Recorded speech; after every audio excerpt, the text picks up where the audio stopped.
Good morning student, good morning. My self Kailash Chotia. मेरा नाम कैलाश चोटिया है।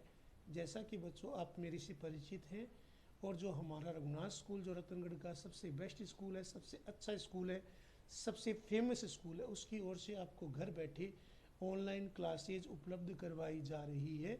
उन ऑनलाइन क्लासेज में मैं कक्षा 12 में आपको बीएम या व्यवसाय अध्ययन वो बेटा पढ़ा रहा हूँ।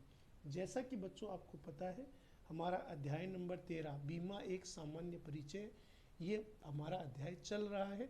कल हमने सामाजिक सुरक्षा में बीमा की भूमिका के बारे में पॉइंट नंबर 5 अपंग आश्रितों की सुरक्षा, पॉइंट नंबर 6 पेशेवर व्यक्तियों की सुरक्षा, पॉइंट नंबर 7 बेरोजगारी की दशा में सुरक्षा, पॉइंट नंबर 8 सार्वजनिक दायित्व बीमा के अधीन सुरक्षा के बारे में पढ़ा था।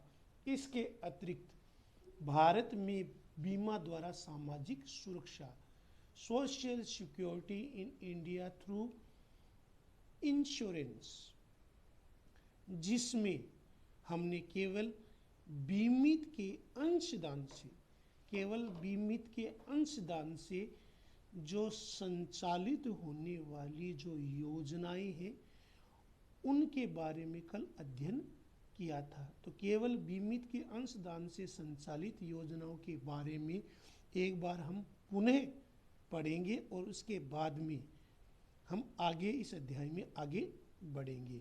तो केवल बीमित के अंशदान द्वारा संचालित योजनाएं कौन सी है? इन योजनाओं में क्या होता है बेटा? बीमित स्वयं से ही बीमा प्रीमियम का भुगतान करता है, बीमा प्रीमियम का भुगतान करता है और अपने आश्रितों की सुरक्षा है उसकी व्यवस्था करता है, और अपने लिए और अपने आश्रितों के लिए, अपने परिवार, अपनी पत्नी, अपने बच्चों के लिए जो भी उस पर आश्रित है उनके लिए सुरक्षा की व्यवस्था है वो करता है।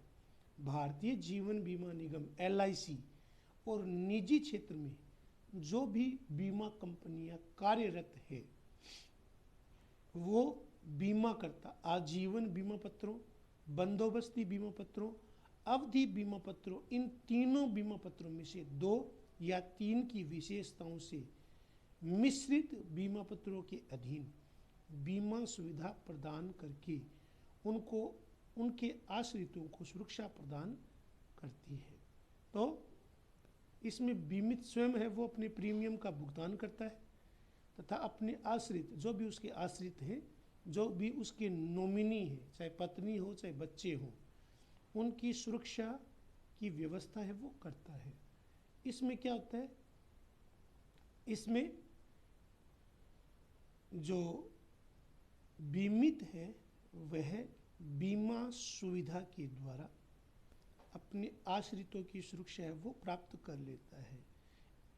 इसमें प्रीमियम बीमा करता स्वयं या तो स्वयं बीमित प्रीमियम की राशि का भुगतान करता है, या बीमित की ओर से उसके अभिभावक, चाहे वो दादा दादी हो चाहे वो नाना नानी हो, उनके द्वारा प्रीमियम की राशि है वो वहन की जाती है या उनके द्वारा दी जा सकती है। तो बीमित के अंशदान द्वारा संचालित कौन कौन सी योजनाएं हैं? इन योजनाओं में बीमित स्वयं ही बीमा प्रीमियम का भुगतान करता है और अपने लिए, अपने परिवार के लिए, अपने आश्रितों के लिए सुरक्षा प्राप्त कर सकता है। भारतीय जीवन बीमा निगम LIC और निजी क्षेत्र में जो भी बीमा कंपनियां लगी हुई हैं, वे कंपनियां, निजी क्षेत्र में जो बीमा कंपनियां हैं वो कंपनियां आजीवन बीमा पत्रों, बंदोबस्ती बीमा पत्रों और अवधि पार बीमा पत्रों, इन तीनों बीमा पत्रों में से 2 या 3 या मिश्रित बीमा पत्रों के अधीन बीमा की सुविधा है वो प्राप्त करके अपने आश्रितों को सुरक्षा प्रदान करती है। इसमें प्रीमियम या तो बीमित स्वयं या बीमाकर्ता स्वयं या उनके अभिभावक, जो भी उनके अभिभावक है, दादा दादी या नाना नानी, उनके द्वारा वहन किया जा सकता है। तो केवल बीमित के अंशदान द्वारा संचालित योजनाओं के बारे में हमने पढ़ा। दूसरा है बीमित तथा अथवा सेवा योजकों, बीमित तथा या सेवा योजकों अथवा श्रम संघ के अंशदान से संचालित सामूहिक बीमा योजना। कुछ बीमा योजना क्या होती है? जो कुछ बीमा योजना है वो बीमित या जो सेवा नियोजक है उनके अंशदान से सामूहिक बीमा योजना के रूप में संचालित की जाती है। तो सामूहिक बीमा योजना के रूप में इन्हें संचालित किया जाता है। तो कुछ बीमा योजना है वो बीमित या जो सेवा नियोजक है उनके अंशदान से, उनके हिस्से से सामूहिक बीमा योजनाओं के रूप में उन्हें संचालित है वो किया जाता है। LIC ऐसी ही सामूहिक बीमा योजना है वो संचालित कर रहा है। कौन कौन सी है? समूह अनुदान या अनुग्रह, जिसे हम ग्रेजुटी कहते हैं, बीमा योजना। दूसरा है सेवानिवृत्ति, रिटायरमेंट के बाद अधिवार्षिक बीमा योजना। तीसरी है बचत संबंध समूह बीमा योजना। चौथी है समूह अवधि बीमा योजना। पांचवी है समूह अवकाश नकदीकरण योजना। और छठी है समूह बंधक शोधन बीमा योजना। तो भारतीय जीवन बीमा निगम ऐसी ही सामूहिक बीमा योजना है वो संचालित कर रही है। पहली है समूह अनुदान या अनुग्रह बीमा योजना। दूसरी है सेवानिवृत्ति अधिवार्षिक बीमा योजना। तीसरी है बचत संबंधी समूह बीमा योजना। चौथी है समूह अवधि बीमा योजना। पांचवी है समूह अवकाश नकदीकरण योजना। और छठी है समूह बंधक शोधन बीमा योजना। ये LIC के द्वारा सामूहिक बीमा योजना के तहत चलाई जा रही योजनाएं हैं। अब हम केंद्रीय सरकार, सेंट्रल गवर्नमेंट और राज्य सरकार या बीमितों के संघ या संयोजन, बीमितों के संघ या संयोजन और उनके अंशदान द्वारा संचालित जो योजना है उनके बारे में पढ़ेंगे। तो भारत में केंद्रीय सरकार, सेंट्रल गवर्नमेंट और राज्य सरकार, स्टेट गवर्नमेंट और अथवा संस्था या बीमित के समूह, जो बीमितों का जो संघ है या समूह है, उनके अंशदान द्वारा जो संचालित योजनाएं हैं, उनके समूह के अंशदान से समाज की जो आर्थिक रूप से समाज में जो बीमितों के अंशदान से जो समाज में जो दुर्बल व्यक्ति है, जो SC ST है, जो BPL है, जो गरीब है, जो दलित है, जो पिछड़े हैं, जो आदिवासी हैं, जो जिनकी आर्थिक दशा है वो बहुत कमज़ोर है, उनकी सामाजिक सुरक्षा के लिए कई योजनाएं हैं वो संचालित की जा रही है। इन योजनाओं का संचालन जीवन बीमा निगम की देखरेख में होता है। केंद्रीय सरकार ने, सेंट्रल गवर्नमेंट ने, जैसा मैंने आपको बताया है, केंद्रीय सरकार ने 1988-89 में सामाजिक सुरक्षा कोष बनाने हेतु भारतीय जीवन बीमा निगम को 100 करोड़ रुपए दिए थे। सेंट्रल गवर्नमेंट, केंद्र सरकार ने 1988-1989 वर्ष में सामाजिक सुरक्षा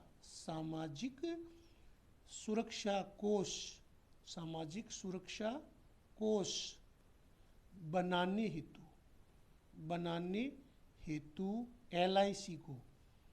LIC को जीवन बीमा निगम को, जीवन बीमा निगम को 100 करोड़ रुपए, 100 करोड़ रुपए है वो दिए थे, 100 करोड़ रुपए दिए थे। तो केंद्र सरकार ने, जैसा मैंने पॉइंट में लिखा है, केंद्र सरकार ने 1988-89 में सामाजिक सुरक्षा कोष बनाने हेतु जीवन बीमा निगम को 100 करोड़ रुपए दिए थे।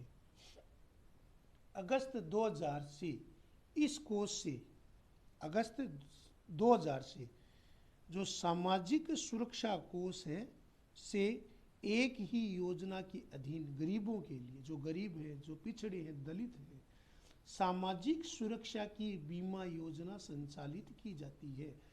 अगस्त 2000 से इस कोष से ही, कौन सा कोष? सामाजिक सुरक्षा कोष से ही गरीबों के लिए उनकी सोशल सिक्योरिटी के लिए, सामाजिक सुरक्षा के लिए कई बीमा योजनाएं वो संचालित किया जाता है। उनमें से प्रमुख का नाम है जन श्री बीमा योजना। उनमें से प्रमुख का नाम क्या है? जन श्री बीमा योजना, जो सामाजिक सुरक्षा कोष है उसके द्वारा अगस्त 2000 से गरीबों के लिए बीमा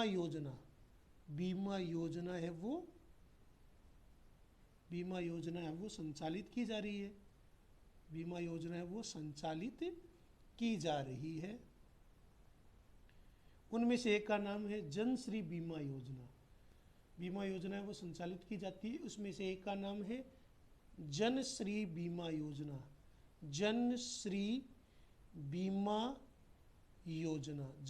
बीमा योजना उनमें से एक प्रमुख जो योजना है सामाजिक सुरक्षा कोष द्वारा संचालित गरीबों के लिए जन श्री बीमा योजना, गरीबों के लिए बीमा योजना चलाई जा रही है, संचालित की जा रही है। उनमें से एक प्रमुख योजना कौन सी है? जन श्री बीमा योजना। गरीबी रेखा से नीचे, जिसे हम बीपीएल कहते हैं, और जो थोड़ा गरीबी रेखा से ऊपर है जिसे हम एपीएल कहते हैं। तो बीपीएल और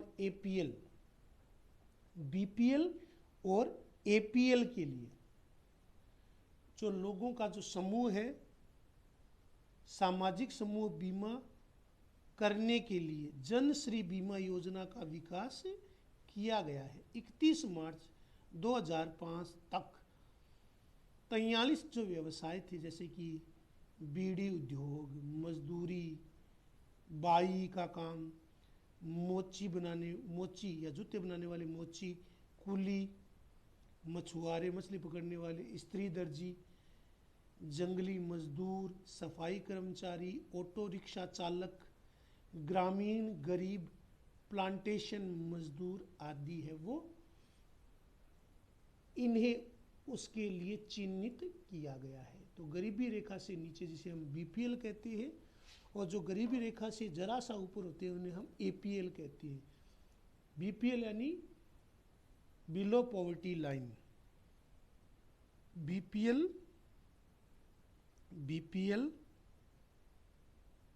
और एपीएल। बीपीएल माने बिलो पॉवर्टी लाइन, एपीएल माने अबव पॉवर्टी लाइन। तो गरीबी रेखा से नीचे और इससे जरा सा थोड़ा सा ऊपर आय वाले जो लोग हैं, उनके सामाजिक समूह बीमा करने के लिए जन श्री बीमा योजना का विकास है वो किया गया है।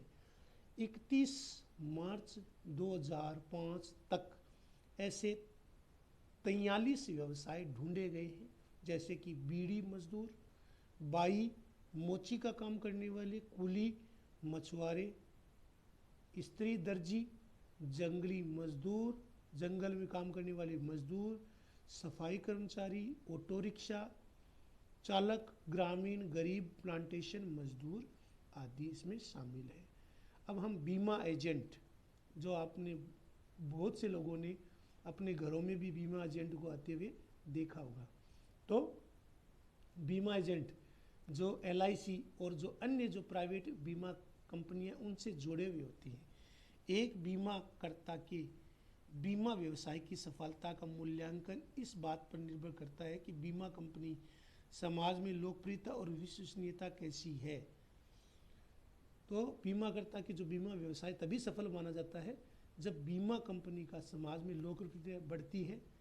यदि उसकी समाज में लोकप्रियता है, उसकी विश्वसनीयता, उसकी प्रतिष्ठा है और वह विश्वसनीय बीमा कंपनी के रूप में है, जैसे कि LIC है, तो बीमा कंपनी किन किन बीमा उत्पादों को कितनी मात्रा में और कितने समय से विक्रय कर रही है, अपने अपने बीमा पॉलिसी को कितनी मात्रा में और कितने समय से विक्रय कर रही है। जैसे कि वर्तमान में बीमा कंपनी क्या करती है, उसके जो ग्राहक हैं वो दूरस्थ स्थानों पर बिखरे हैं, इसलिए बीमा कंपनी के लिए अपने दूरस्थ या जो बिखरे हुए ग्राहक हैं उन तक एक साथ एक समय में पहुंचना बहुत ही मुश्किल है। बीमा कंपनी अनेक योजनाओं के द्वारा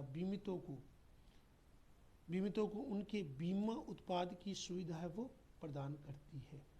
तो बीमा कंपनी अब क्या करती है, जो उनके जो ग्राहक हैं वो दूरस्थ स्थानों पर फैले हुए हैं, इसके साथ साथ बीमा कंपनियां हैं उनसे जो संपादित ग्राहक हैं वो दूर स्थानों पर बिखरे होने के साथ साथ बीमा कंपनी अनेक योजनाओं के द्वारा बीमितों को अनेक बीमा उत्पादों की सुविधा है वो देती है। ऐसी स्थिति में बीमाकर्ता अकेला ग्राहकों से, अपने बिखरे हुए ग्राहकों से बीमा करता है या बीमा कंपनी है वो अपने बिखरे हुए ग्राहकों से एक समय में अपने बिखरे हुए ग्राहकों से संपर्क करने में असमर्थ रहती है। अतः बीमाकर्ता या बीमा कंपनी है बीमाकर्ता और बीमित के मध्य, बीमा कंपनी जिसे हम बीमाकर्ता कहते हैं और बीमित के मध्य संबंध स्थापित करने के लिए अपने मध्यस्थ की आवश्यकता महसूस करती है। उस मध्यस्थ को ही हम बीमा एजेंट कहते हैं। तो बीमाकर्ता एवं बीमित के बीच मध्यस्थ का कार्य है वो बीमा एजेंट करता है। मध्यस्थ का कार्य है वो बीमा एजेंट करता है। तो बीमाकर्ता और बीमित के बीच मध्यस्थ का कार्य है वो बीमा एजेंट के द्वारा किया जाता है।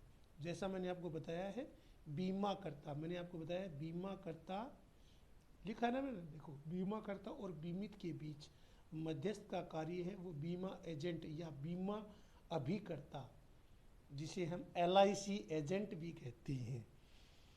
तो ये एक बहुत ही अच्छा रोजगार का भी अवसर करने वाला या सृजन करने वाला एक प्रमुख व्यवसाय है वो उभर रहा है, जिसमें LIC एजेंट के रूप में हम अपना व्यवसाय है वो शुरू कर सकते हैं। बीमा एजेंट और एक सामान्य एजेंट में अंतर है। सबसे पहले हमें एजेंट का अध्ययन करना उचित होगा। एजेंट होता कौन है? तो जैसे मैंने आपको बताया है कि बीमाकर्ता या बीमा कंपनियों के लिए अपने जो दूरस्थ स्थान पर जो उनके जो ग्राहक फैले हुए हैं, जो बीमित हैं, उनसे एक समय में संपर्क करना बहुत मुश्किल होता है। तो ऐसी स्थिति में बीमाकर्ता और बीमित के बीच मध्यस्थता की आवश्यकता होती है और ये मध्यस्थता का कार्य है वो बीमा एजेंट या बीमा अभिकर्ता, ये एजेंट का काम है वो बीमाकर्ता या बीमा अभिकर्ता या एजेंट है वो ये कार्य करता है। तो बीमा एजेंट और सामान्य एजेंट में अंतर है। तो जैसा मैंने आपको बताया है, एक बीमाकर्ता में बीमा व्यवसाय की सफलता का मूल्यांकन इस तथ्य से होता है कि वो बीमा कंपनी समाज में कितनी लोकप्रिय है। वर्तमान में बीमा कंपनी में संपादित ग्राहक है वो दूरस्थ स्थानों पर बिखरे हैं। साथ साथ में बीमा कंपनी के संपादित ग्राहक दूरस्थ स्थान पर बिखरे होने के कारण बीमा कंपनी क्या होती, अनेक योजनाओं के द्वारा बीमितों को उनके अनेक बीमा उत्पाद की सुविधा प्रदान करती है। ऐसी स्थिति में बीमाकर्ता अकेला ग्राहकों से संपर्क नहीं रख सकता, इसलिए बीमाकर्ता क्या करता है, बीमितों से संपर्क रखने के लिए, उसके मध्य संवाद स्थापित करने के लिए किसी मध्यस्थ की जरूरत होती है, और ये मध्यस्थ है वो बीमा एजेंट कहलाता है, जिसे हम बीमा अभिकर्ता कहते हैं। तो बीमाकर्ता एवं बीमित के बीच जो मध्यस्थ का काम करता है उसे हम बीमा एजेंट कहते हैं। तो बीमाकर्ता और बीमित के बीच जो मध्यस्थ की भूमिका या मध्यस्थ का रोल निभाता है उसे हम बीमा एजेंट कहते हैं। बीमा एजेंट और एक सामान्य एजेंट में अंतर है।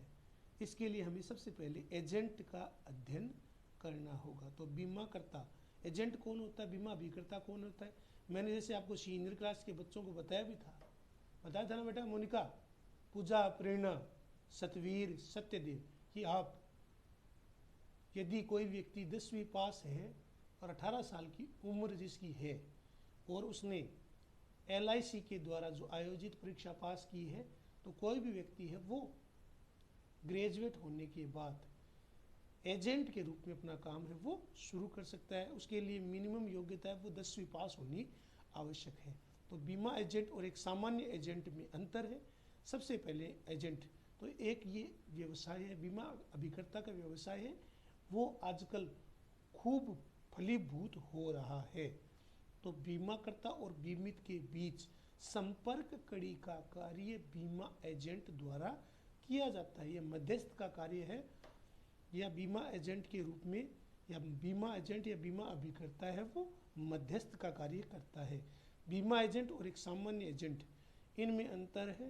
तो जैसा मैंने आपको बताया है आज एजेंट, बीमा एजेंट के बारे में, तो इसको बेटा आपको लिखना है, याद करना है, समझना है, ये आपका होमवर्क है। धन्यवाद।